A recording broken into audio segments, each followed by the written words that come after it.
के अंदर में जिस हिसाब का नाटक और जिस हिसाब की राजनीति हो रही है, उसी के संदर्भ में कई दिन से सोच रहे थे कि कुछ बोलें या ना बोलें। लेकिन जिस हिसाब का माननीय सचिन जी के साथ या वह अन्य साथियों के साथ हो रहा है, वो बहुत ही दुर्भाग्यपूर्ण है। और मैं आज इस बात को भी माननीय सचिन जी से आपके माध्यम से कहना चाहता हूँ कि सचिन जी, अगर आपको ये कदम उठाना था तो जिस दिन समाज ने और इस जनता ने आपको सरपलकों पर बैठाया था और चुनाव जीत कर आए थे, अगर उस दिन इस कदम को आप उठा लेते तो आज राजस्थान प्रदेश के मुख्यमंत्री आप होते। क्योंकि उस टाइम ना कांग्रेस के पास सदस्य पूरे थे, इंडिपेंडेंट अपने फ्री थे, बीएसपी के बीएसपी में थे, वो कहीं जा नहीं पा रहे थे, और भारतीय जनता पार्टी भी अपने लक्ष्य को प्राप्त करने में जुटी हुई थी। मैं समझता हूं उस टाइम ये प्रेशर होता, और सेंटर से जो नेता आज गए हैं, जो आज आपके ऊपर टिप्पणी कर रहे हैं, यही नेता जाकर और उस टाइम फैसला लेते कि भारतीय जनता पार्टी गवर्नमेंट बन जाएगी, नहीं तो जल्दी से जल्दी आप गवर्नमेंट बननी चाहिए कांग्रेस की और सचिन पायलट को मुख्यमंत्री बना दो। और मैं आज इस बात को मानता हूं कि इसमें कहीं कोई दोहराई की बात नहीं, आज इस राजस्थान प्रदेश के मुख्यमंत्री होते। माननीय सचिन जी, आप टोंक से विधायक हो, मेरे क्षेत्र से आपने चुनाव लड़ा। मैं आज भी आपसे निवेदन करना चाहता हूं कि पहली बार इस राजस्थान प्रदेश के अंदर में शायद माननीय स्वर्गीय राजेश पायलट को भी उस टाइम शायद ऐसा समर्थन नहीं मिला होगा, जिस हिसाब से आपके साथ गुर्जर समाज ने पहली बार भारतीय जनता पार्टी का एक भी विधायक नहीं जीता, और आपके संपूर्ण समर्थन में लोगों ने सिर्फ एक बात की इच्छा जाहिर की कि कैसे करके गुर्जर समाज का अगर कोई मुख्यमंत्री बन जाता है तो हम बाद में और कोई चीज देख लेंगे। लेकिन हम सब ने ये बात तय करी कि हम जब भी हम गए तो लोगों ने एक ही बात रखी कि साहब हाथ जुड़वा लो, पैर पकड़वा लो, लेकिन आप हमसे कुछ मत कहो। हमने यहाँ तक भी कहा कि हमें कल को टिकट नहीं मिलेगी, तो उन्होंने कहा टिकट के लिए हमें जहां मर्जी ले चलना, लेकिन आज हमसे मत बोलो क्योंकि सचिन पायलट मुख्यमंत्री बन रहा है। सचिन जी, उस टाइम आपने कोई परवाह नहीं करी और आप डिप्टी सीएम तक भी चुप लगा गए। मैं आज आपसे कहना चाहता हूं, आज भी जिस टाइप की टिप्पणी आपके साथ हो रही है, आप बार बार कह रहे हो मैं आहत हूं, मैं दुखी हूं, मेरे साथ मेरी छवि खराब की जा रही है। आज आप मान के चलो, माननीय अशोक जी गहलोत प्रदेश के मुख्यमंत्री हैं, और प्रदेश का मुख्यमंत्री ये भली बात ही सब जानते हैं, जो कहता वही होता है, इसमें कोई दो राय की बात नहीं। अगर आपके साथ अन्यायपूर्ण रवैया था तो मैंने बताया था आज आप इस बात को लेकर चलते कि मेरे समाज की नहीं सुनी जा रही, मेरे क्षेत्र की नहीं सुनी जा रही, मेरी जनता की आवाज नहीं सुनी जा रही, और जो मैं वादे करके आया हूं कि राजस्थान प्रदेश के अंदर में किसान का संपूर्ण कर्जा माफ करेंगे, युवाओं को हम बेरोजगारी भत्ता देंगे, टोंक की रेल के लिए आपने वादा किया था कि 500 करोड़ रुपए में लाकर दूंगा।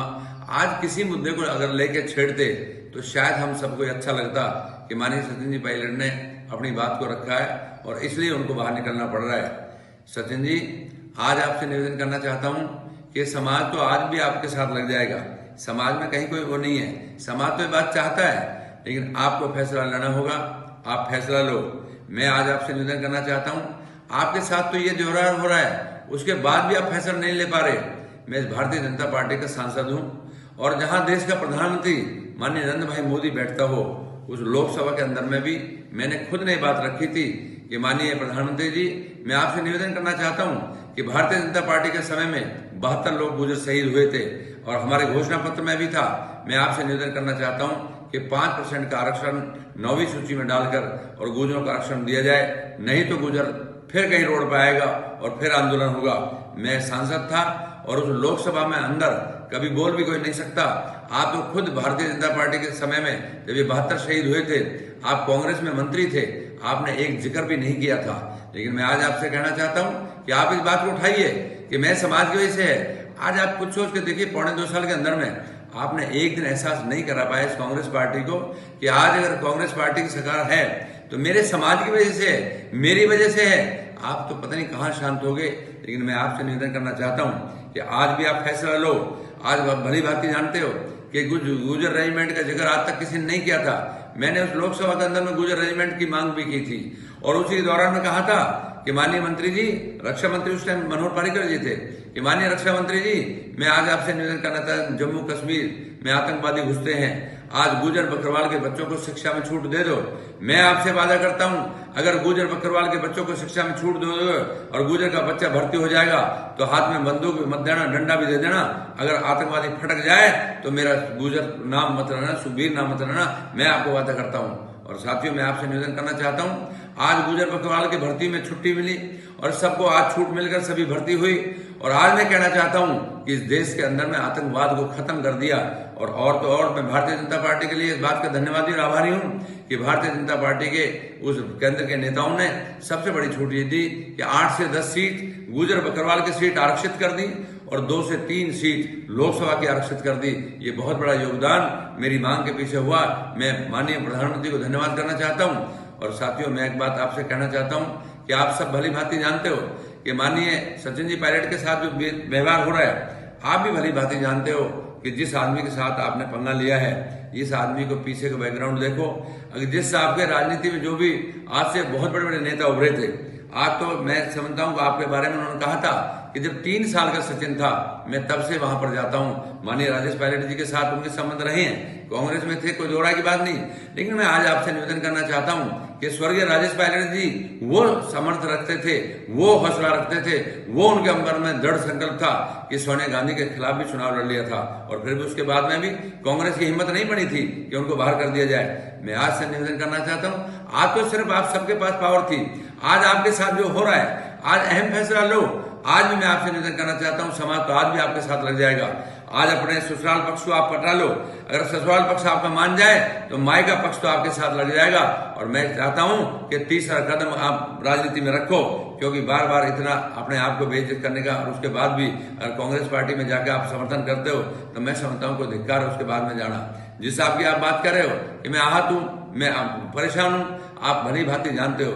आज जिस हिसाब से उच्च न्यायालय फैसला देगा, मैं कोई वकील तो नहीं हूं, ना ही मैं कोई जज हूं, लेकिन मैं मानता हूं कि जिस हिसाब का आपको नोटिस दिया गया है उसमें कहीं ना कहीं आपको राहत मिलेगी। लेकिन उसके बाद भी आप भली भांति जानते हो कि विधानसभा के अंदर में, लोकसभा के अंदर में स्पीकर को बहुत बड़ी पावर है।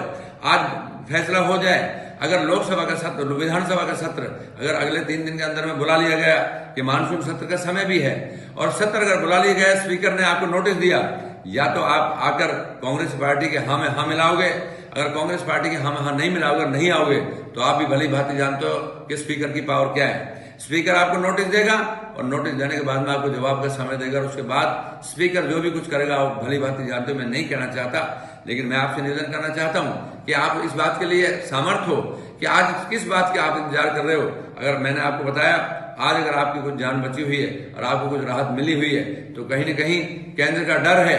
और अशोक गहलोत जी बार बार ये बात सोच रहे हैं कि कहीं न कहीं केंद्र में को अस्थिर ना कर दे। इस बात के लिए कहीं न कहीं आपको लगता है कि आपको बहुत बड़ी एक दाएं बाएं से होकर आपको सपोर्ट मिल रही है, तब आपकी जान बच रही है। नहीं तो अगर ये सेंटर का डर नहीं होता, आज भी अगर सेंटर में कांग्रेस की गवर्नमेंट होती तो आपके साथ क्या व्यवहार होता आप भी भली बातें जानते हो, मैं भी जानता हूं। क्योंकि पीछे का इतिहास आप उठाओ तो मैं उसका जिक्र नहीं करना चाहता, लेकिन मैं आपसे कहना चाहता हूं कि आप भली भांति इस बात को परिचित हो कि जिस आपका व्यवहार आप लोग है, मैं चाहता हूं कि जिस हिसाब से वीर गुजर का एक इतिहास लिखा जाता है, आज भी मैं आपको कहना चाहता हूं कि हे सचिन पायलट जी, आप वीर गुजर बनो और भगवान देवरानी को साक्षी मानकर फैसला लो। मैं आज आपसे कहना चाहता हूं, ये समय घड़ी आते हैं फैसले लेने के लिए, राजी राजी में कभी फैसले लेने घड़ी नहीं आती। इसलिए मेरे साथ तो बीती हुई है इस देश के अंदर में और राजस्थान प्रदेश के अंदर में। मैं आज आपके माध्यम से कहना चाहता हूं, जब जब भी इस आरक्षण का जिक्र चलेगा, इस कर्नल टेवरी सिंह बैसले की लाल पगड़ी हमेशा एक चिन्ह आप हमारे लिए, हम आप सबको गौरव महसूस करती है, क्योंकि अगर वो नहीं होता तो शायद याद नहीं होता।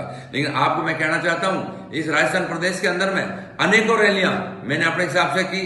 आज गुजर राजनीति में जिस हिसाब से लोगों को समर्थन मिल रहा था, आज भली भांति बहुत लोग आपके लिए लिख रहे हैं, बहुत लोग अशोक चांदना से भी जो है कर रहे हैं, बहुत लोग अपनी बात रखते हैं, क्योंकि युवा भावना में बह जाता है, युवा अपनी भावना रखना चाहता है। लेकिन आप खुद सोचता है सचिन जी, अगर आपने कभी विधायकों को बुलाया होता, कभी बैठाया होता तो आज हो सकता है वो भी आपके साथ खड़े होते।